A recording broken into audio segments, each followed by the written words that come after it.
Fatima barista Fatima mai halin gaskiya Fatima ki zarce kan haka.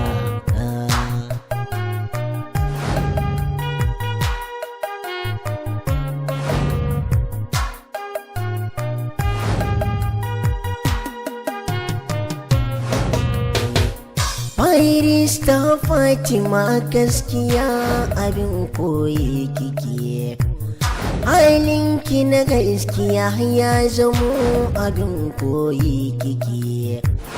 Al'umma sun yaba tambaya suke waya kike, tambayar su tana da amsa faɗar su cewa kan haka.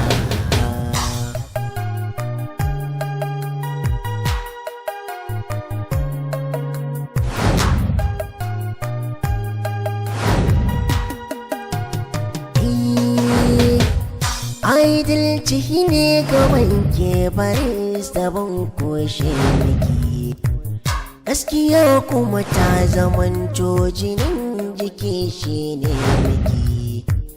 Kirki ta na girma garin da ba a yin miki. Barista Fatima na fi so ki zarce kan haka.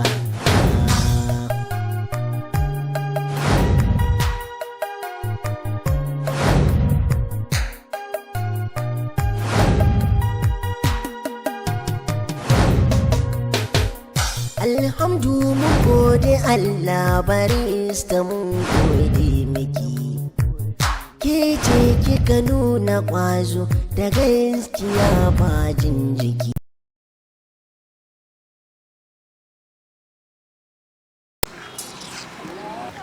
Uncle lafiya irin wannan tsakiya ka bi komi a Uncle kada ka ɓata ranka, saboda manzon Allah sallallahu alaihi wasallam ya ce la ta kada mu fushi. Kaga bai kamata kana yin fushi ba har da tsaki. To malama, ce komai aka sai kin yi mutum wa'adi. Bikin na ce min, wai me yake so in yi? Kamar yaya Uncle, ni kake cewa ni? Na ce ki je gida, ki sauka in dora ki ake kina fita gida. Ai kina iya gane gida. Uncle, ni fa muna tare, yaushe rabon da ka je gida. Da kuma ummi ta gaya ma cewa ni za ta fita. Idan ka kai ni gida ni kada zan zauna kuma babu daɗi. To yanzu ya kike so? Mu je inda za ka je zuwa an jima sai ka kai ni gida. Mu je inda zani? Kin san inda zan je ne? Kuma ina ne Uncle mu je? Ba abun mata faɗa ba. Su ce ta gaya ma wancan Alhaji Abdullahi. Shi kuma yanzu ya rufe ni da faɗa. Wallahi na tsana mutumin nan. Amma zan yi maganin shi.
Kai yaushe Ahmad ya sayo ni sabon mota. Kai ya fara wanda ka da duki wannan yarinya kuwa wannan marai ne Allah ta'ala ai ko za a samu wannan labari.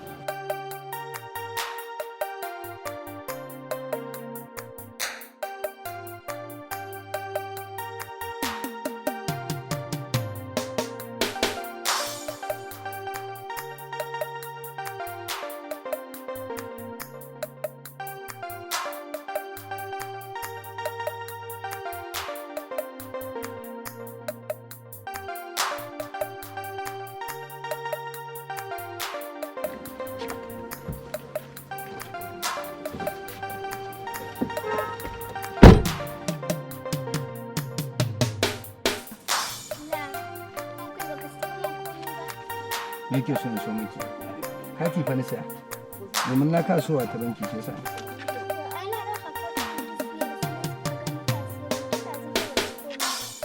to ba shi kace yakin bi ni ba to bari na ji can ina ne ke ma kin samu abin da kike ci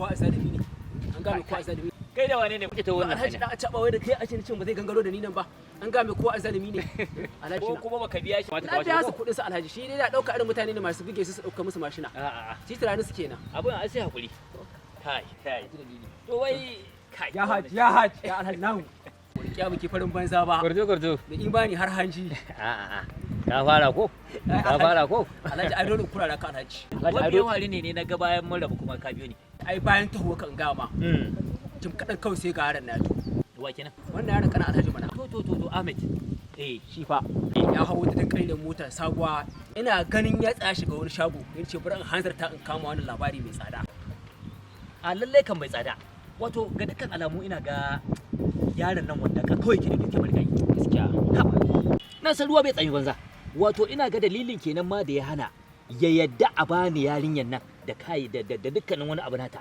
ta dawo kalkashin kulawata dan ko jiya din nan fa sai da aka aiko mana akan kudin makarantar yarinya na rasa ya za a aiko mu ke faruwa sai ni na je ni biya kudin nan so amma ba komai ka bari zan je in same shi zan je in sami yaran ai sai dai alashi ina ganin dikar in ba bar guran nan ba gaskiya to dan gaskiya ba zai dakata ba wani abu shiga sai kuma ina ganin sai a kuci oke bai nan ko ba mu sai da zamu je ba komi kaka da ni na sai inda zan same shi zan je in same shi to ya dai fudi alhaji Allah ya gara a hanzarta gaskiya mu je ka ga aiki to mu dan leka mai wannan wurin ne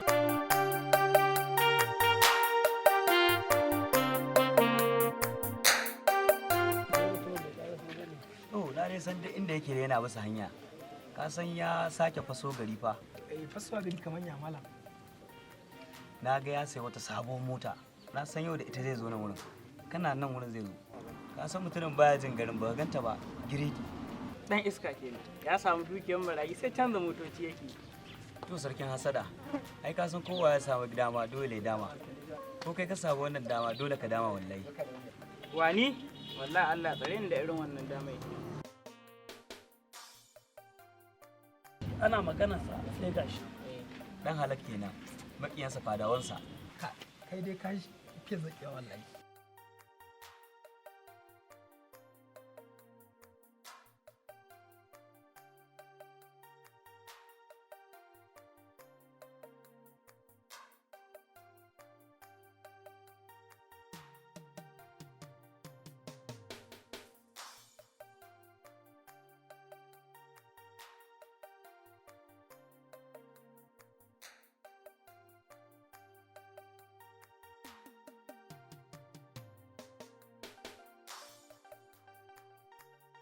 sai dai ka faso gari mutumin kana sha'aninka Allah ya tsare na fata kamar na mutune na ya kamata a ce masa an samu ka dan na ga kade ka sha'aninka kada ku damu Ahmad duk zai ba mu mamaki ai duk sai mun dara an Allah da kar ku damu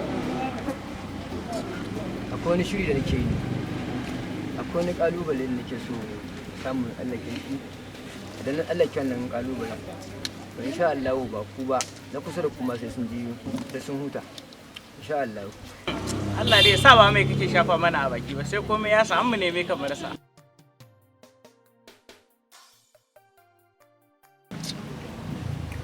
bayu wancan mutuna Allah ya haushe ka miki ako dole a jawo shin wanda bai san kimar iyalinsa ba tunda baya kishi aba mutum ya ban matarsa tana tuka mota tana ɗaukar kattun banza shi ya kwamace duk inda za a gware ya tafi ƙasa fa ban taba ganin karfitaccen mutum ba irin wannan mutumin ba. Mutum kamar bawa Allah ya wajen naka ya lalace wai da kuma dawa ya ga na gida yana huda. Kai Ahmad ka zo da yarinya ka aje ta anan. Ya kamata ka je ka kai ta gida ai sai ka dawo. Ina ne babu yanda ban yi da ita ba. Ta wuce gida. Ta ki. Yasa ni kuma na kawo ta nan wani. Allah sarki, wace ce ita? Fatima ce. Awa, ashe barista ce. Sannu barista. Ya fi Allah kada ki sa a kulle mu. Ku daɗe yi mata dariya. Kada ta fishi. Ai ni ba na fushi saboda manzon Allah sallallahu alaihi wasallam ya ce kada mu fushi. Kun ba ni dama na ce wani abu. Allah subhanahu wa ta'ala yana cewa a cikin littafin shi mai sarki wato Al-Qur'ani. A cikin suratul Al-Fajr aya 12. Ya kuwa da kai imani kuma san ciwon zato. Domin wasu fitar laifi ne. Kuma kar sha tsako don bai tashi. Shin ɗayan ku na son ya ci naman ɗayan ku idan ya mutu? Na san za ku bi haka. Ku yi tsoron Allah ya kawo. Lalle Allah mai kallon tuba ne kuma mai jin kai. Cikin wani hadisi na Abu Dawud, an tambaya Annabi Muhammad sallallahu alaihi wasallam game da yadda mutum idan baya. Wasu suka tambaya idan abin da aka faɗa a kan ya kasance gaskiya ne ba. Manzon Allah ya ce idan abin da aka faɗa a kan mutum gaskiya ne to lalle an ci namansa. Idan kuma karya aka yi masa to tabbas an yi masa karya. Zai fito da mutane kuma abubuwa suka shafi rayuwar kuna gaba. Amma fa ku yi Ikon Allah, ko shakka babu. Lalle wannan barista ce ba ma sai ta girma ba. Ai wannan ka ni wallahi tsoron ta nake. To, sannu barista. Sannu kin ji. Mun gode. Sannu barista, mun gode. Mun gode. Ahmad, mu je kai ta gida mana. Fatima yar baba ƙaramar suke ce babban su hakuri kuma ga nutsuwa. Kai mutum ne fa ka fushi take da kai. Baba kyale ta kawai. Na san matsalar ta ne. Ban cika mata alƙawarin ta bane. Da na cika mata za a wuce wurin. Alƙawarin kuma. Baba wai iPhone 12 take so. Kuma ni ban saya ba. Amma nema wani mai harkar su magana zai kawo. Kai, mata su dai kawai a basu. Abokina inda akwai kawai a basu. Kuma in dai suna bada nan kiyan da ya kamata ai ba ma'ala bane ba. Kenan kawai. Alhaji Abdullahi ne kuma kawo kana. Wani abu aka ce ma nayi. Ko gaskiya ka takura mun. Ai takura da sa ido Ahmed, wallahi yanzu ka fara ganin ta. In dai wurina ne. In dai ba za ka ji tsoron Allah ba, ka kiyaye haƙƙin wannan mare ne Allah da iyalin shi. To wallahi in dai sa ido ne ka bane. Ka ga na fara. Dan ba zan sa ido ba kirkiri ina kallon a ci zalancin mare ne Allah ta'ala. Bai yiwa wallahi. Kawai shikenan Ahmed, wannan shine rashin ƙurƙa amane. Sai dai gobe ka sai waccan mota, jibi ka sai waccan, gata ka sai kaza ka sai kaza. Wai wannan wani irin sa ido ne Alhaji. Ba ya faɗa ma cikin tunda ba nawa bane ba. Sai mu ake ban da kuɗi ba. Wannan ne cikin tunda ne nake. Ban taɓa cikin kowa ba. Wannan shine riƙon amane. Ya aka bakara wurin biyan kuɗin ita barasa. Unit ɗinsu na wuta ya ƙare. Babu gas. Shikenan dada. Sai sun zo suna ta bibiya. Sai ni na je gida ake gaya mini gashi abin da ke faruwa. Wannan shine kake ne ka rike amana. Ka ji tsoron Allah Ahmed. Amma tunda haka ne wannan ta zo ƙarshe daga wallahi. Bari zan kirawo shi kawo baffa ya zo a raba gadon nan kawai. Dan in ba haka akai ba billahi la ilaha illa huwa ni na san salwantar da dukiyar da zakai. To ka kira kawo baffa. Ka kira shi. Ai ko an raba ba za a ba ka ba. Ni ne za a ba kuma ni zan ci gaba da har da girma. Saboda ni ne kanin babanta. To bari ka ji Ahmed, wallahi tallahi kai ka sani ni dukiya ba ta gaba na wallahi. Ba abin da ya tsare maka ba. Amma da kiri wallahi ba zan sa ido ba. Ina kallo ka salwantar da dukiya bare ne Allah ta'ala. Duk da tun kayan bawan Allah nan ya koma ga mahalicci shi. Duk tanadin da ya yi na wannan bayan Allah ne ba zai yiwu ba wallahi ka hana ta cimma burinka. Ba zai yi ba Allah. Kuma mu sa idan ni da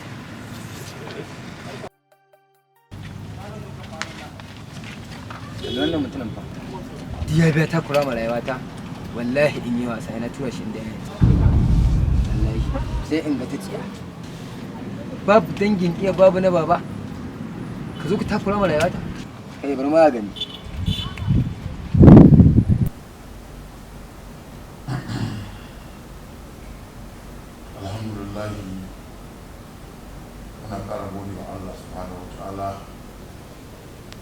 da ya ba mu damar zuwa nan kan zaman mu na biyu.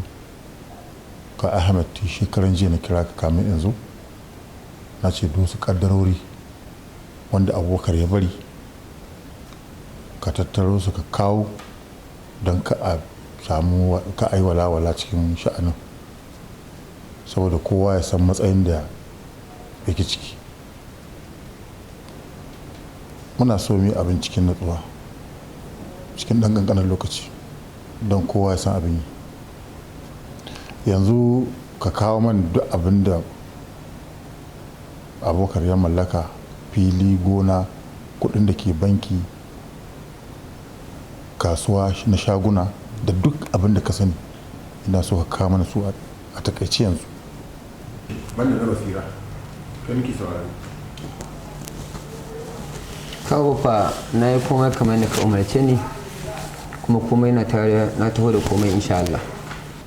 To alhamdulillah, masha Allah, haka nake so in ji zance. Kamar yadda muka samu ya hayani a lokacin zamanmu na farko, ba ma kamar kai Ahmed da ka nuna ba Alhaji Abdullahi tsagiranci, saboda haka yanzu sai ka bashi haƙuri akan abin da kai mai can baya, da yin alkawarin da cewa abin ba zai ƙara faruwa ba, saboda da Abdullahi da Abubakar duk ɗaya ne a wurina ne, ba ni bambanta ko ɗaya daga ciki. Abin da baka sani ba da kuma wanda baka taɓa ji ba, da baban Abdullahi da baban Abubakar babban yayana kenan, cikin hukuncin Allah ba a taɓa jin tsakaninsu ba, kuma haka su ma haka suka taso. Saboda haka ka yi biyayya ga wannan matsayin waye ke gurinka. Ka ji na Ahmed? To Abdullahi, da Allah ka yi haƙuri da abin da ya faru a baya, kuma da yadda Allah kan ba ta sake faruwa ba. Ba komai Ahmed, komai ya riga ya wuce. Dama ni ban rike ka da wani abu a zuciyata ba, da ai kai kane ne gare ni. Yau ko daga ido ne na kalle ka ma ba abin da nake kallo sai fuskar dan uwana shi marigayi Abubakar. So wannan ba wani abu bane ba ko magana ta wuce kawai. Ba komai.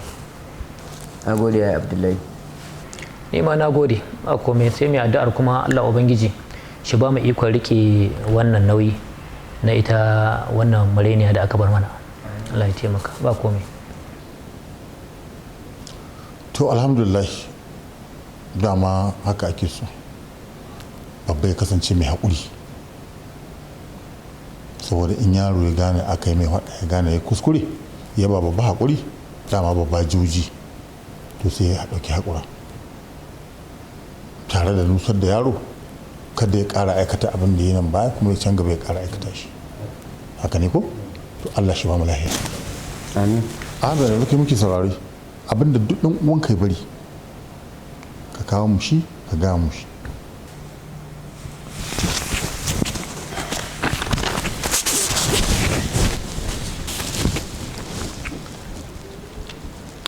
Kawo fa kamar yadda ka magana, na je na fito da komai a banki, yana da kuɗi kimanin naira miliyan 20, sai kuma gonakinsa guda 3 ga su ya bai wa Fatima, sai filayensa guda 4 ne, 2 ya bada su a gina masallatai, ɗaya kuma an gina islamiyya, ɗaya kuma ya bai wa barista Fatima. Sai kamfanukansa guda 6 ne, guda 5 na Fatima ne, sai guda ɗaya wanda ya mallaka min kafin ya rasu, babban daga cikinsu. Assalamu alaikum, kawo fa da Allah ina da magana da Allah. Wato magana ta Allah, ni dai tun tarayya ta da marigayi, tun da muke da shi daidai da rana ɗaya ban taɓa jin yau ya ce mani ya ɗauki wata ƙaddara ɗaya ba cikin ƙaddarorin shi ba Ahmed, ban taɓa ji ba. Hasali ma dai mukan yi magana da shi ya ce mana Ahmed dai ai namiji ne, kuma ba abin da aka ba a mai ba wata katanga da aka yi mashi daga duke bawan Allah nan, ba inda bai shiga ba hidima da bai. duk da irin tabargazar da aka yi ta yi na abubuwa ba a yi mai magana ba amma maganar ya ce wai ga kaddar wani hili ne ko kamfani wani babban kamfani a cikin kamfanin an bashi babu ita amma dai yawancin maganganun da ya faɗa ko maganar kuɗin da yake cewa ko miliyan 20 ko miliyan nawa gaskiya kuɗin bawan Allah na san faka to bari a yi maganar wai an bashi kyautar wani kamfani ban taɓa ji ba hasali ma wannan kamfani da yake magana kusan gurin shi marigayi duk ya ɗori ne akan inganta wannan kamfani ba don ko ba don ita mareniya Allah wato ita barasta sau da ba wata magana da na ji gaskiya ko kuma ban taɓa wata magana ba da shi cikin maganan nan akwai abin duba kawo ba yadda da maganan nan ba gaskiya wallahi ƙarya yake kawo bafa ya baya mallaka wannan kamfanin tun kafin ya bar duniya lauyansa ya sani ai ya san komai ko ba haka bane ba Mustapha ka ji tsoron Allah kamar yadda muka taru nan haka za mu taru gaban Allah kuma ka ba da shaidan nan da gaske ne kamar su Abubakar ya ɗauki kamfaninsa ya ba ɗan uwansa Ahmed duk abin da za ka faɗa ka tuna da za mu je gaban Allah ranar da bakinmu ba zai faɗi zai biya gada ba kawo babba da gaske ne amma duka sauran na Fatima ne kaga Mustapha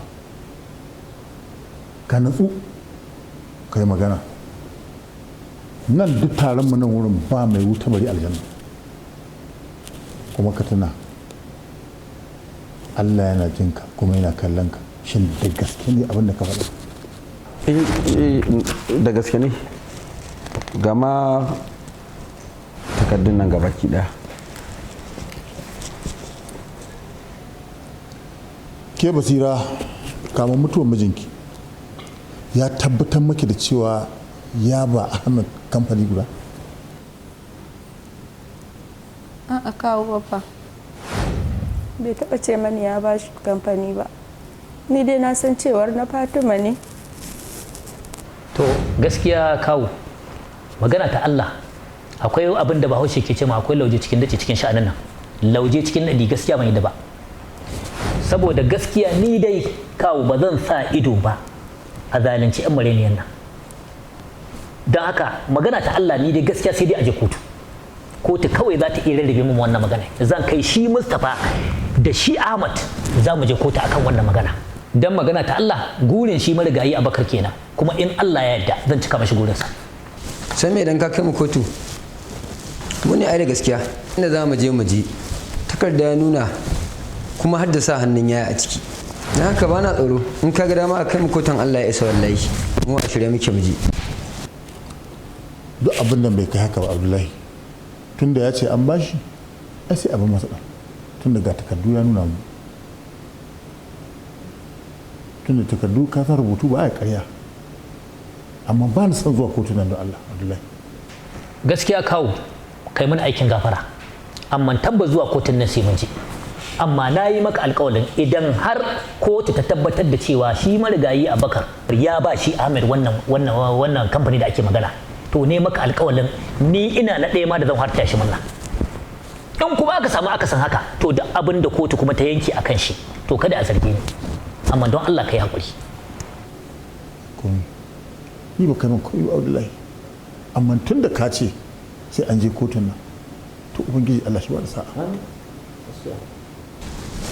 ƙara yake kawo bafa so yake cinye dukiyar yaya ke sa ma ya kashe Ahmed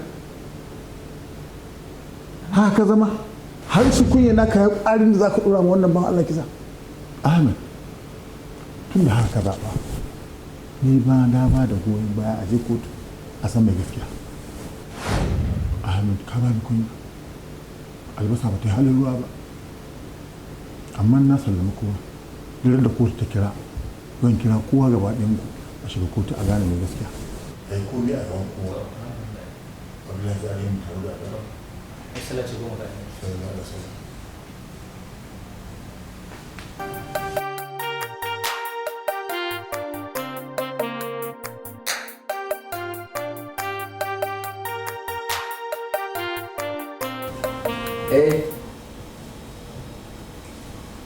Karku da mu. Ok. Karku da mu. Har yanzu bai bijire ma umarnin mu ba. Shi kuma Alhaji Abdullahi idan muka taɓa shi za a zarge mu saboda an san muna shari'a shi. A wannan shari'a kan mun ce idan muna takardu a hannunmu kuma idan muka yi nasara muna da kaso mai tsoka a ciki mu haɗa a kotun za ku gani da idanunku. Ok. da wani amina marista Mustapha me za ka kawo ma? A goshe nake bana buƙatar komai. To shi kenan na ga san maci daga kotu muna san kai ma ka gani.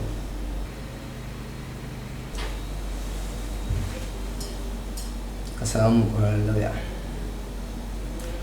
za mu biya shi kuma nawa ne. Mu dai buƙatar mu tabbatar mun yi nasara a kotu domin akan wannan kamfanin babu abin da ba zan iya yi wallahi.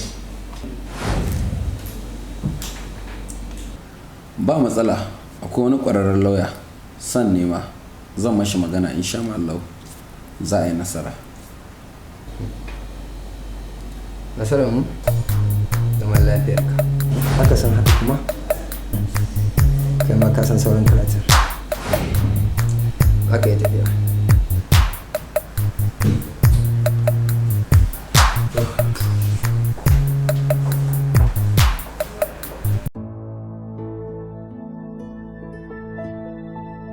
Haka al'amuran suka kasance a wannan lokaci Alhaji da kila yawan mace aka je kotu.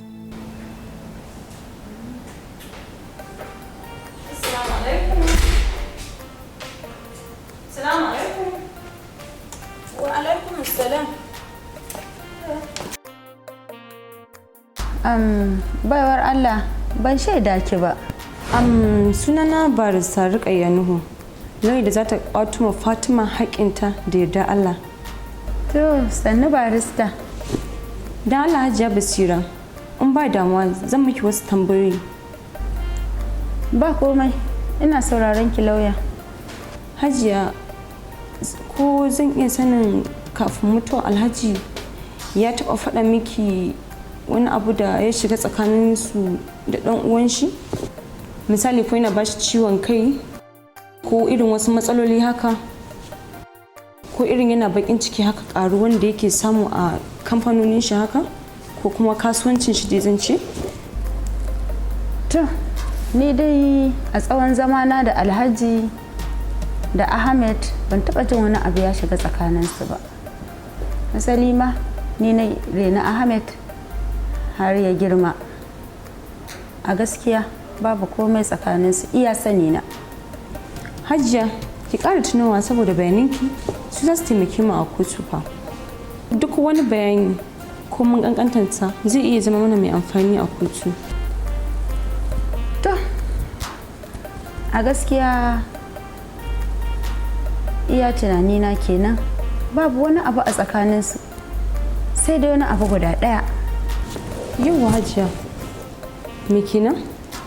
A duk lokacin da Alhaji ya siyi wata kaddara ya baiwa Fatima, Ahmed yana jin haushi. Asali ma har yarinyar ta fara ganewa. Shine kawai. To, Hajiya, ni zan tafi. Na gode da lokacinki. Kuma in ina buƙatar wasu tambayoyi zan ƙara dawowa.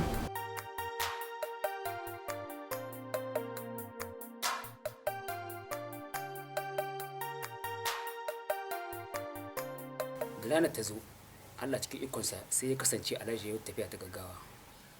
Kawo ba kuma cikin ikon Allah na fama da rashin lafiya. Duk ba su halarci kotun ba. Alƙali ya ce za a saurari ƙarar duk da haka. Sai muka shiga kotu mai karanta ƙara sai ya karanto.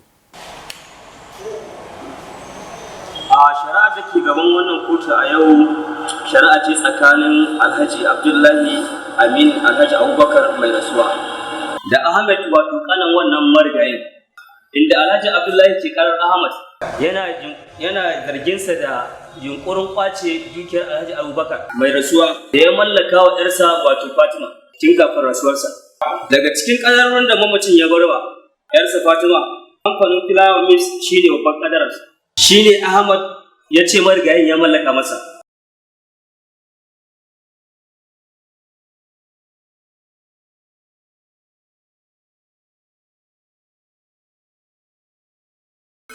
Lauyoyi su gabatar da kansu. Ya mai shira suna na Barista Rukayya. Ni ce lauyan mai ƙara. Na gode.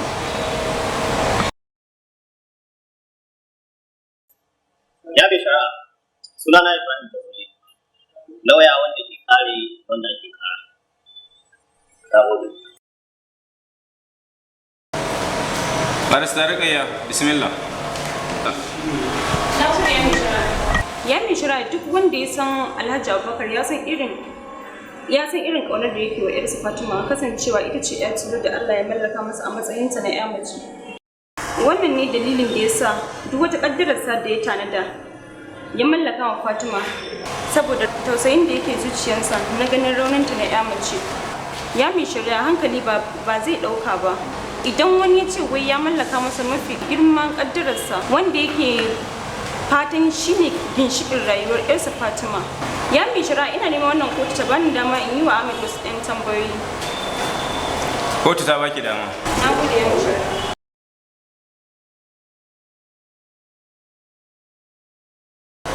Ahmed ina so ka yi kotu cikakken sunanka da dangantakanka da baban Fatima wato marigayi Alhaji Abubakar. Da farko dai sunana Ahmad Jafaru. Ni kane ne ga Alhaji Abubakar baban Fatima. Baban mu ɗaya da shi amma ba uwar mu ɗaya da shi ba. Kuma a gidansa na karasa girma na sakamakon tun ina karami mahaifiyata Allah ya mata rasuwa gurin haihuwa. Sannan kuma gurin mahaifiyar Alhaji Abubakar ita ma da ita da abban mu suka rasu sakamakon asalin da suke.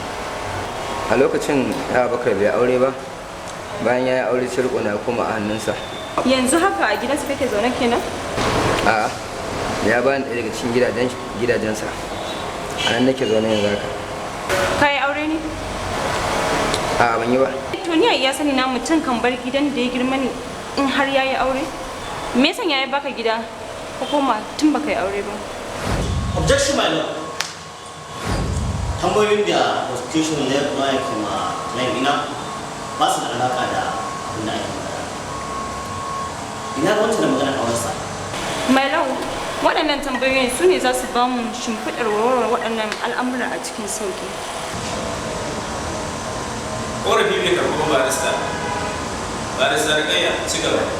Na gode ya mishirin. Ahmed, ina sauraron ka. Ko in sake tambayan ka ne? Me ya sanya ka bar gidansa kafin kai aure bayan gidan kuma wadatacce ne? Ni ne na bukaci in bar gidan. Saboda me? Famisin nake bukata. Saboda idan muna gida ɗaya duk motsi na sai an yi magana. Shi yasa an nemi koma can don gudun ɓacin ran yayana. Kana abubuwa marasa kyau ne da har za ka ɓata masa rai? Objection, my lord. Ya kamata prosecution lawyer ta daina lakabawa claim ina magana a bakinsa. Domin wannan kasafi ne. Ya kamata su ɗaya ka magana ta a tambaya kawai. Yanke hukunci ba aikin ta bane.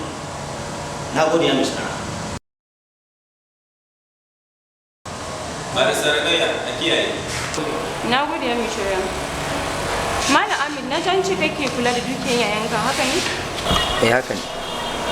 A lokacin da yayanka ya sai kamfanin Flower Mills, da kai aka siya? Eh, ni ne ma na kawo mutanen cak inda suka siya, aka siya.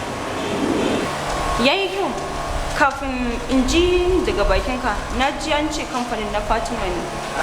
Ha an canza ma kamfanin suna Fatima Flower Mills. Bayan rasuwarsa sai na ji an canza ma sunansa zuwa AG and Family. Ya al'amarin yake? Eh, bayan ya saya ya ce kamfanin na Fatima ne. Shi ne na roƙi da ya bani kamfanin. Lura da cewa duk sauran ƙaddarorin nata ne. Domin ni ma ina son tsare kafafuna.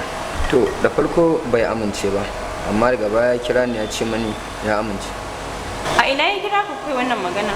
a ofis ɗinsa. Ya shi kuka yi wannan magana? Ana gobe zai rasu, amma ya ƙara ce min da Illura da Fatima in tabbatar da na cika gurinta, in tallafa mata da cika gurinta na zama cikakken barista. Alhaji Abubakar ya san ya kusa mutuwa ne har ya bar maka wannan wasiyai? Haka aka ci gaba da fafata lauyoyi. Lauya mai kare Ahmed wato barista Ibrahim ya hana barista Ruqayya yi ma Ahmed wasu tambayoyi da ya kamata. Da zaran za ta kure shi kuma sai ya katse ta. Haka dai ya canza wasu tambayoyin. A duk kadarorin da marigayi ya siya kuma ya mallaka ma yarsa Fatima, yakan sanar da shi duk na kusa da shi bayan lauyansa. Yakan sanar da mahaifiyarsa da kuma amininsa wato Alhaji Abdullahi, haka ne? Haka ne.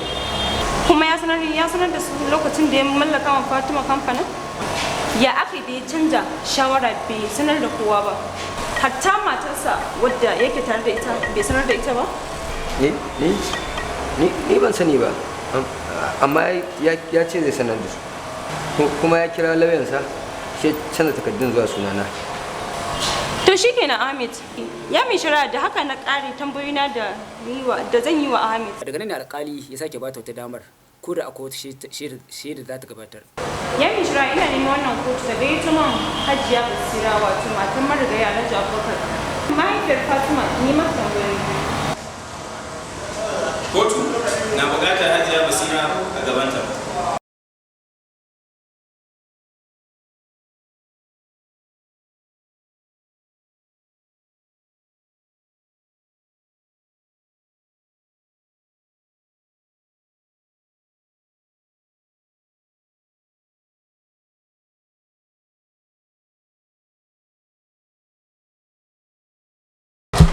Hajiya Basira, kiwo kotu bayanin cikakken sunanki da ki da marigayi Alhaji Abubakar wato baban Fatima.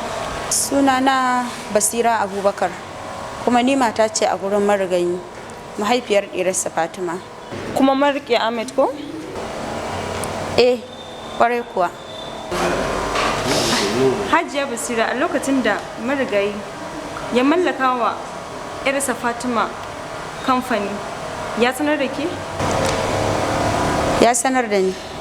Bayan ya bata ne ya sanar da ke koko kafin ya bata ne? Ƙwarai kuwa, tun yana yunkurin sayan kamfanin ya faɗa min cewar idan ya siya ma na Fatima ne. Domin yana son ya mata kyakkyawan tanadi, domin idan ta girma ba za ta dogara da kuɗin da za ta samu a harkar shari'a ba. Sai dai ta tsama gaskiya. Komin ƙasƙancin mai yinta, ta kuma yaƙi da zalunci komin ɗaukakar mai yinta. Bayan ya mallaka wa Fatima wannan kamfanin, ya sanar da ke niyyar ba wa ƙanansa wannan kamfanin? A'a, hasali ma ya ce duk ko bayan ransa duk wanda ya ƙoƙarin danna haƙƙin Fatima mu tabbatar da mun bi mata haƙƙinta kowaye. Kuma da ni da Ahmed da Fatima yake faɗa ma wannan maganar. Har daren da zai rasu ya ƙara jaddada min wannan maganar. A lokacin da marigayi ya ba Fatima kamfanin a gaban Ahmed ne? To mi Ahmed din ya ce a lokacin? Ya roƙi Alhaji ne da ya bar mashi wannan kamfanin domin duk sauran ƙaddarorin da sunan Fatima aka saye su. Sai Alhaji ya ce mashi a'a ba zai bashi ba saboda shi ke gudanar da komi na dukiyar shi kuma bai mashi shamaki ba. Amma duk ƙaddararsa ta Fatima ce, shi ya nemi nashi na kansa. Waye zai nemi na kansa kenan? Shi Ahmed din. Me Ahmed ya ce bayan Alhajin ya faɗa masa haka? Ran shi ya ɓaci har ya kai da sun samu saɓani a tsakaninsu. Suka yi sa'insa har sai da ran Alhaji ya ɓaci. Sai da ya kai na sa baki sannan har ya je ba shi haƙuri. Na gode Hajiya Basira. Ya mai shari'a waɗannan bayanai sun nuna cewa Alhaji Abubakar bai mallaka ma Ahmed wannan kamfani ba. Domin duk wani hukuncin da zai ɗauka sai ya yi shawara da matarsa. Gashi ta bayyana ƙarara har ranar da zai rasu. Ya nanata mata. Duk ƙaddarorinsa na Fatima ne. Shi ko Ahmed ba shi da wata shaida da zai nuna cewa marigayi Alhaji Abubakar ya mallaka masa wannan ƙaddarorin.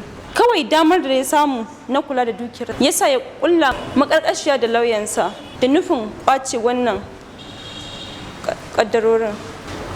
da wannan nake roƙon kotu da ta karɓar ma Fatima haƙƙinta da ake ƙoƙarin ƙwacewa. Na gode ya mi shari'a.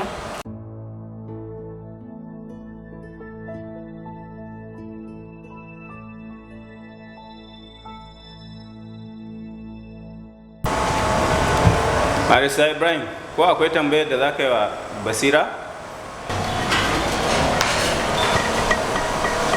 Malama Basira, kin ci hannunki Ahmad girma ko? Ƙwarai kuwa. Kenan duka halayen suka sani.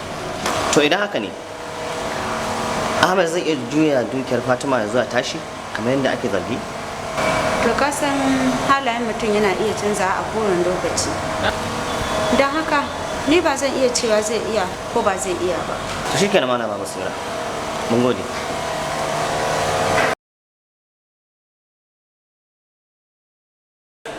Basira, kina iya koma ki zauna. Barista Ibrahim, ko akwai shaidun da zaka gabatar? Bayan haka alƙali ne mu shaidar da Barista Ibrahim yake da ita domin ya tabbatar wa kotu cewa kamfani na Ahmed ne. Barista Ibrahim ya gabatar da takarda. Alƙali ya duba wannan takardu. Ana cikin haka sai Fatima ta yi magana. Objection, my lord. Har mahaifiyarta ta hana ta. Alƙali ya ce Kyale ta karasu.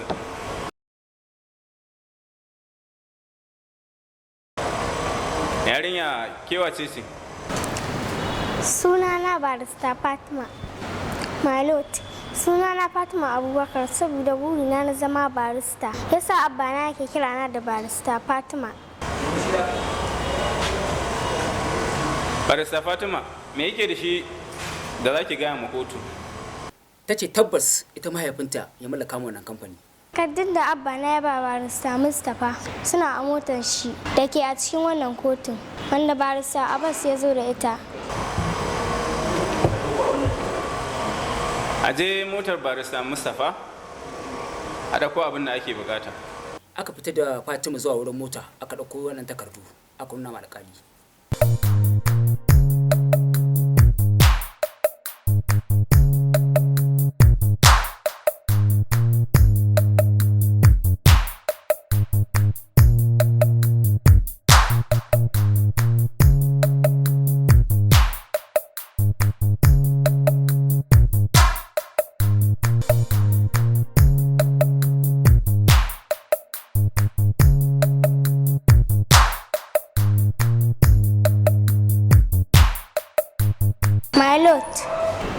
Mahaifina ba a taɓa sa hannu da baƙin bayaro.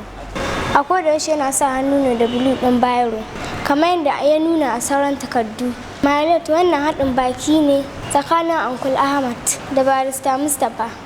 Don a ƙwace wannan kamfanin saboda Uncle Ahmad ya ga abba na baya raye.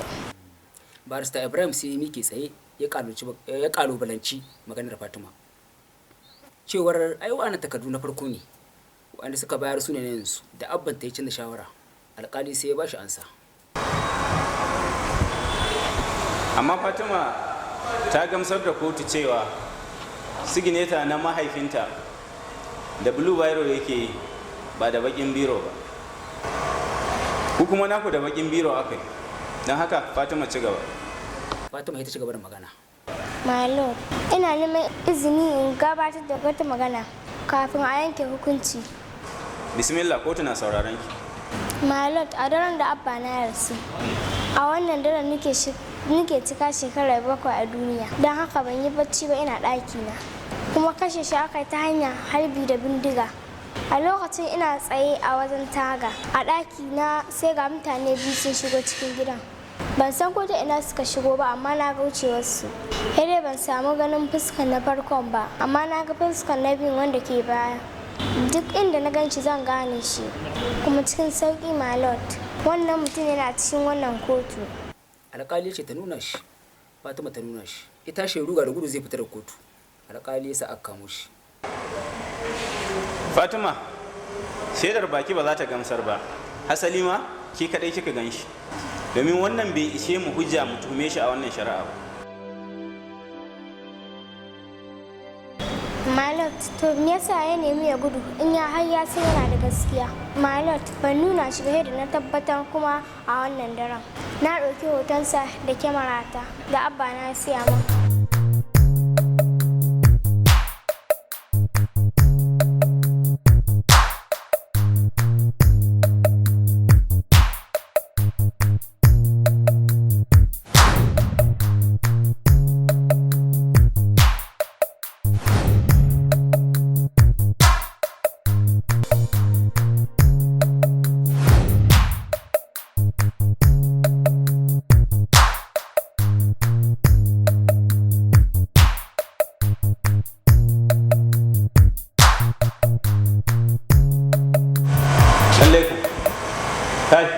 Ya sunanka?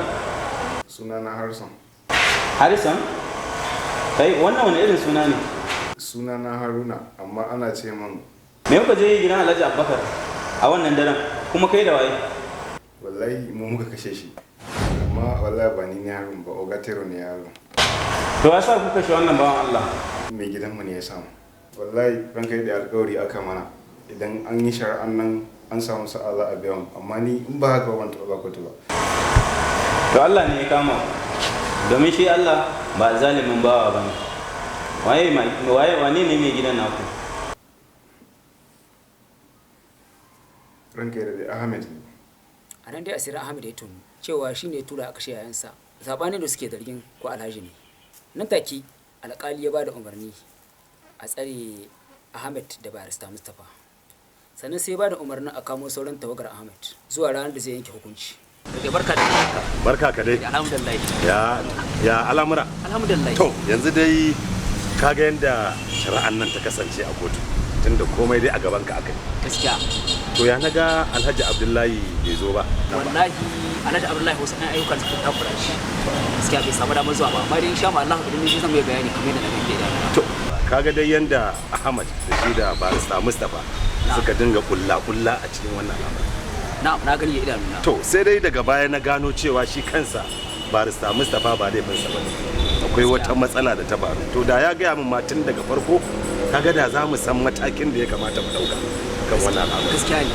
To amma yanzu dai sai dai a ci gaba da To ba komai barista insha Allah. Allah ya ba mu nasara. Ba komai amma sun ba. Allah ya ba mu nasara. Amma nagode. To nagode. Insha Allah a gaida gida. Yawwa. Allah ya huta daga sha. Barista Abbas wato abokin shi Mustapha ya je gidan su Fatima inda aka bada masa tirsasa barista Mustapha akai. To yangu barista lalle kin tabbatar min ke barista ce. Uncle Barista Abbas. To me ka ce za ya gaya mini game da barista Mustapha? Tsoratar da shi aka yi za a Dan Allah kar ku taɓa min iyalina. Zan yi abin da kuke so. Abin da suke so ba. Da kunne na ji lokacin da Dan Allah kar ku kashe min mata. Shi ma barista Mustapha ya gaya min da na je duba shi. Amma babu wani evidence da zai tabbatar mana da hujja haka. Kun kare da barista kenan. Mun kare anti. Allah kadai ya san ajiyar da ya a gidan nan. Amma ka sa wani abu? Ina ganin yarinyar nan da kamar shirme take yi. Sai gashi ta ba mu mamaki. Ai mu kanmu anti sai inda karfin mu ya kare. Domin mu ga burinta ya cika na zama barista. To Allah ya sa. Adawa ta bi ne alƙali yanke hukunci. Barista Abbas ya gabatar da takarda inda yake bayyana cewa tursasa barista Mustapha aka yi ya canza takardun nan na kamfani mallakar Fatima zuwa na Ahmad wanda ya nuna su Ahmad sun yi barazanar kashe masa iyalinsa idan har bai yi yanda suke so ba. Kotu ta yi nazarin wannan takarda da hujjar da ke biyar da ita don haka kowa ya saurari kotu.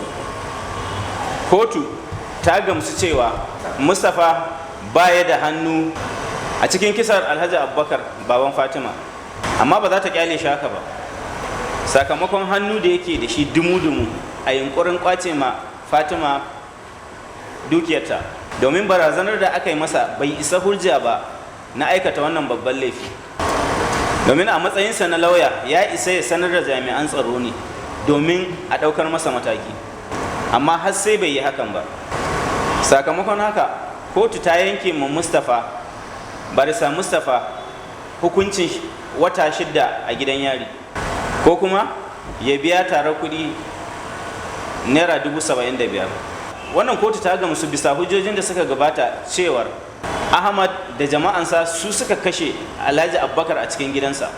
Sabili da haka kotu ta yanke ma Ahmad da tawagarsa hukuncin ɗaurin rai da rai. Kotu na shawartar Alhaji Abdullahi aminin Alhaji Abubakar da ya kula da Fatima tare da dukiyarsa, a kuma mai da himma wajen ganin ta cika burinta na zama barista. Ko shakka babu, Fatima ya ce wanda Allah ya mu baiwa, wanda babu wanda ya san iyakacinta sai Ubangijinta. Don haka muna addu'a da Allah ya ɗaukaka Fatima bisa dukkanin burinta na alkhairi, don ta zamo abin alfahari a ƙasarmu baki ɗaya. Haka ne Alhaji ya dage kai da fata, aka ba wa ɗan amana dukkan kamfaninta da sauran kadarorinta har ta kammala karatunta. Yanzu a damƙa mata komai a hannunta. Ina bai sanar da ku cewa in dai barista Fatima ce, to yanzu aka fara. Azzaluman masu kuɗi, gurɓatattun jami'ai sun shiga uku wajenta. Ƙarshen rashin yin talakawa adalci saboda rashin kuɗin ɗaukar lauya ya zo. Kai dai ka tabbatar kana da gaskiya kawai. To, mu dai mun taya ta da addu'a saboda duk wani wanda zai yaƙi da zalunci to rayuwarsa tana cikin haɗari. Amma ina tabbatar muku da cewa akwai sauran kallo. Barista Fatima, barista Fatima, mai halin gaskiya Fatima, ki zarce kan haka.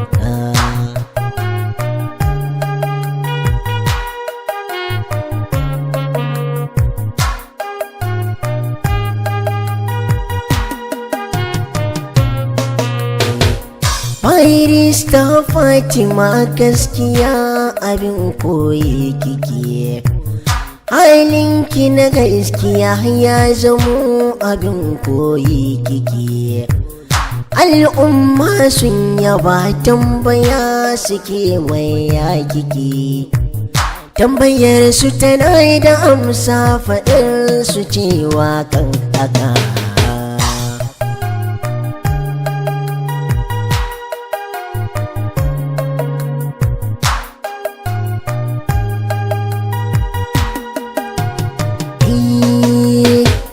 Adalci ne gaban ke barista ban koshe miki, gaskiya kuma ta zamanto jinin jiki shi ne miki. Kirki ta na girma garin da ba a yin miki. Barista Fatima na fi so ki zare